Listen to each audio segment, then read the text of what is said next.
चलिए आज एक ऐसी कहानी जानते हैं जिसमें एक स्थानीय योद्धा समुदाय जो विशाल मुगल साम्राज्य के सामने लगभग ना के बराबर था, वो न केवल उसे चुनौती देने के लिए उठ खड़ा होता है बल्कि उसकी जगह लेने की हिम्मत भी रखता है। और ये कोई कल्पना नहीं है, ये मराठा साम्राज्य के उदय की एक अविश्वसनीय सच्ची कहानी है।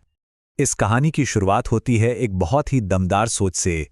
ये शब्द पेशवा बाजीराव प्रथम के हैं और ये दिखाते हैं कि मराठा रणनीति कितनी साहसी थी। मतलब छोटी मोटी लड़ाइयों में क्यों उलझना, उनका लक्ष्य सीधा मुगल साम्राज्य का दिल था। वो जानते थे कि अगर पेड़ का तना ही गिरा दिया जाए तो टहनियां तो अपने आप टूट जाएंगी। बस यही वो दूर की सोच थी जिसने एक साम्राज्य खड़ा कर दिया। तो ये कहानी शुरू होती है 17वीं सदी के दक्कन में, एक ऐसा इलाका जहां राजनीतिक उथल-पुथल मची हुई थी। जो कभी शक्तिशाली बहमनी सल्तनत थी वो बिखर चुकी थी और वहां जो बचा था वो था एक पावर वैक्यूम, यानी शक्ति का एक खालीपन।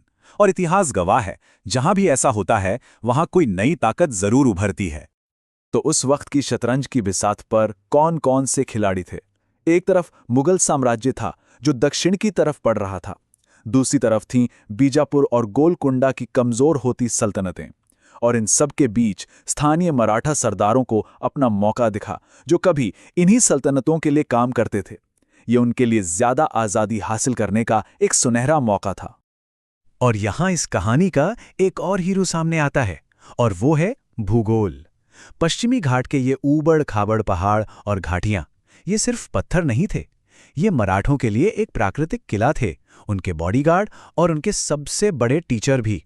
इसी इलाके ने उन्हें वो गुरिल्ला टैक्टिक सिखाई जिसने आगे चलकर बड़े बड़े साम्राज्यों को घुटनों पर ला दिया। और इसी माहौल में एंट्री होती है एक ऐसे लीडर की जिसने सब कुछ बदल दिया, छत्रपति शिवाजी। वो सिर्फ एक और योद्धा सरदार नहीं थे, नहीं, उनके पास एक विजन था। उन्होंने एक सांस्कृतिक जागृति का इस्तेमाल कुछ बिल्कुल नया बनाने के लिए किया, एक संप्रभु राज्य जिसे यहीं के लोग चलाएंगे। इस विजन को नाम दिया गया हिंदवी स्वराज्य। और ये सिर्फ कोई राजनीतिक नारा नहीं था, ये एक रेवोल्यूशनरी आइडिया था। ये किसी और के साम्राज्य में कुर्सी मांगने जैसा नहीं था, बल्कि ये अपनी खुद की एक नई मेज बनाने जैसा था। अपनी संस्कृति, अपने धर्म और अपने लोगों, खासकर किसानों की रक्षा के लिए यही के लोगों का शासन। और शिवाजी सिर्फ बातें नहीं करते थे, वो काम करते थे, और वो भी बहुत तेजी से। सिर्फ 16 साल की उम्र में अपना पहला किला जीतना, फिर 1659 में बीजापुर के जनरल अफजल खान को हराना, फिर मुगलों के सबसे अमीर बंदरगाह सूरत पर धावा बोलना, और आखिरकार 1674 में छत्रपति के रूप में उनका राज्याभिषेक। हर एक कदम एक सोचा समझा मूव था, एक नया राज्य बनाने की तरफ। ठीक है, लड़ाइयां तो जीत लें, पर सिर्फ लड़ाइयां जीतने से एक साम्राज्य खड़ा नहीं होता, उसे चलाना भी पड़ता है। तो सवाल ये था कि इस नए राज्य को चलाया कैसे जाए ताकि वो हमेशा के लिए टिका रहे। शिवाजी को एक कुशल सरकारी मशीनरी की जरूरत थी, तो उन्होंने इसे बनाया कैसे?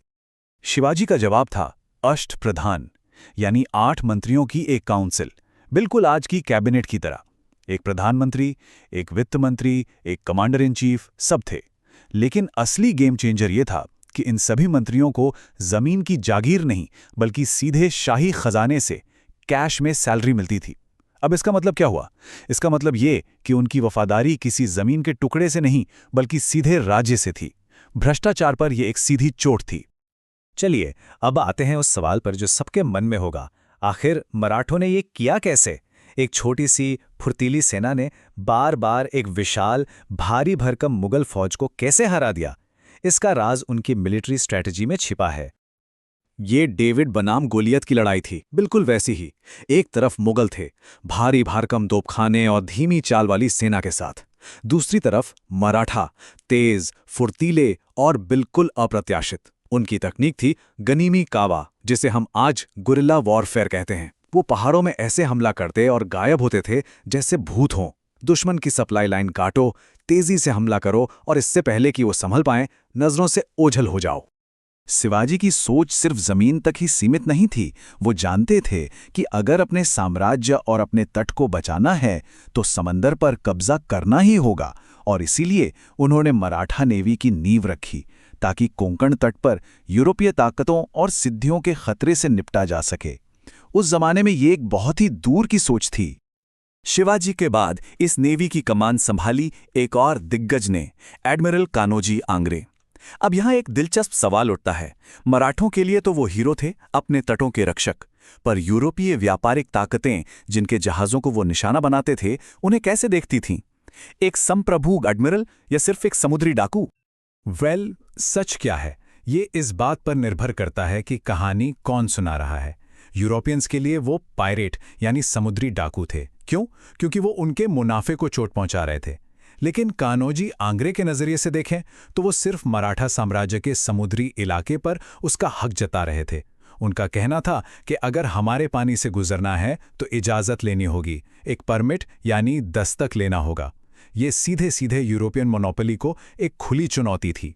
शिवाजी का जाना इस कहानी का अंत नहीं था, बल्कि ये तो सिर्फ पहला चैप्टर था। उनके बाद मराठा साम्राज्य सिर्फ टिका नहीं रहा, बल्कि इतना फैला कि उसने पूरे उपमहाद्वीप को अपनी चपेट में ले लिया।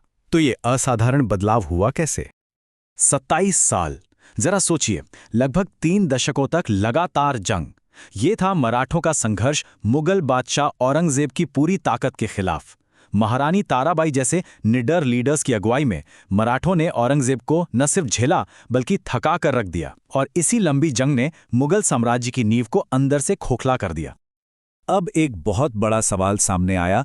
एक इलाकाई ताकत अब पूरे महाद्वीप में फैल रही थी। इसे मैनेज कैसे किया जाए? शिवाजी का जो सेंट्रलाइज्ड सिस्टम था वो एक छोटे राज्य के लिए तो ठीक था, पर इतने बड़े साम्राज्य के लिए काफी नहीं था। उनके पास 2 ही रास्ते थे, या तो बदलो या फिर खत्म हो जाओ। तो उन्होंने बदलने का फैसला किया। एक बहुत बड़ा पॉलिटिकल शिफ्ट हुआ। अब असली ताकत छत्रपति के हाथ से निकलकर वंशानुगत प्रधानमंत्रियों यानी पेशवाओं के हाथ में आ गई। राजधानी भी पुणे शिफ्ट हो गई और यहीं से साम्राज्य के विस्तार का अगला फेज शुरू हुआ। ये एक बढ़ते हुए साम्राज्य के लिए एक प्रैक्टिकल सॉल्यूशन था और साम्राज्य को चलाने के लिए बनाया गया एक मराठा कन्फेडरेसी। ये 5 ताकतवर मराठा परिवारों का एक गठबंधन था। पुणे के पेशवा, ग्वालियर के सिंधिया, इंदौर के होलकर, बड़ौदा के गायकवाड़ और नागपुर के भोंसले। इस डिसेंट्रलाइज्ड मॉडल का फायदा ये हुआ कि साम्राज्य चारों दिशाओं में एक साथ और बहुत तेजी से फैल सका। लेकिन ठीक उसी समय जब मराठा अपनी ताकत के चरम पर थे, तब भारत के दरवाजे पर एक नई शक्ति ने दस्तक दी। एक ऐसी शक्ति जो किसी भी भारतीय ताकत से बिल्कुल अलग थी, ब्रिटिश ईस्ट इंडिया कंपनी। और यहीं से शुरू हुआ पहला आंग्ल मराठा युद्ध। ये सिर्फ एक जंग नहीं थी, ये 2 दुनियाओं की टक्कर थी जिसने हिंदुस्तान का भविष्य तय कर दिया। ये जंग खत्म हुई सालबाई की संधि के साथ, जिसने अगले 20 साल के लिए एक तरह की शांति कायम कर दी। पर क्या ये सच में शांति थी या फिर सिर्फ तूफान से पहले की खामोशी थी? एक ऐसा स्ट्रेटेजिक पॉज जिसने अंग्रेजों को मौका दिया कि वो फिर से तैयारी करें, मराठों की आपसी फूट का फायदा उठाएं और अपनी अगली और शायद आखिरी चाल चलें।